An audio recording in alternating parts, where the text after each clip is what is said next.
राहुल सांकृत्यायन जी की पुस्तक वोल्गा से गंगा के पिछले एपिसोड में हमने कहानी सुदास में अब तक पढ़ा।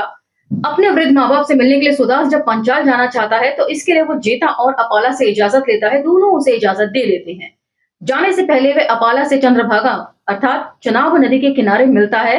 दोनों एक दूसरे को देखकर रोते हैं, एक दूसरे का आलिंगन करते हैं, चुंबन लेते हैं और अपाला इन शब्दों के साथ सुदास को विदा करती है कि वे यही मध्य देश में ही उसके आने का या लौटने का इंतजार करेगी। सुदास जब अपने घर पंचाल पहुंचता है तो वहां उसकी मां उसको देखकर भाव विभोर हो जाती हैं और पिता भी उसके आने की सूचना मिलकर दौड़े हुए उससे मिलने चले आते हैं।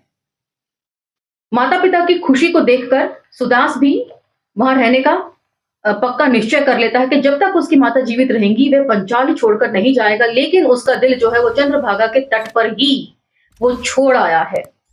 बातों ही बातों में उसके पिता उससे अनुनय विनय करते हैं कि वे बूढ़े हो गए हैं। अब सुदास क्योंकि पहला उत्तराधिकारी है राज्य का तो अब उसे राज्य संभाले लेना चाहिए। सुदास उन्हें सजेस्ट करता है कि पहले की तरह क्यों ना पंचाल में जो है वो जन का शासन लागू किया जाए और दोनों पिता पुत्र यहाँ पर डिस्कस करते हैं कि किस तरीके से ऋषि वशिष्ठ, विश्वामित्र और ऋषि भारद्वाज ने जन के दिलो दिमाग को कैप्चर कर लिया है और उनके अंदर जहर घोल दिया है अपने फायदे के लिए। यहाँ हमें रामायण कालीन पात्रों का भी जो है वो परिचय मिलता है ऋषि वशिष्ठ, विश्वामित्र और भारद्वाज के रूप में। साथ ही पिता बताते हैं कि पहले तो जन का शासन ही पंचाल में चलता था, लेकिन धीरे धीरे करके किस तरह समय बीतने के साथ जो है वो राजा यहाँ पर शासन करने लगा है लोभ और लालच के चलते, और पुरोहित वर्ग का इसमें कितना बड़ा सहयोग रहा है।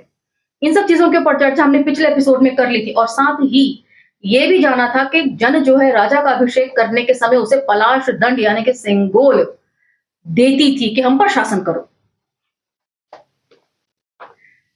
इसी के साथ अब हम चर्चा को आगे बढ़ाएंगे और इसके अंतिम भाग की तरफ चलेंगे। तो चलिए मेरे साथ। जय भीम, मैं शालिनी और आप देख रहे हैं अंबेडकर नामा।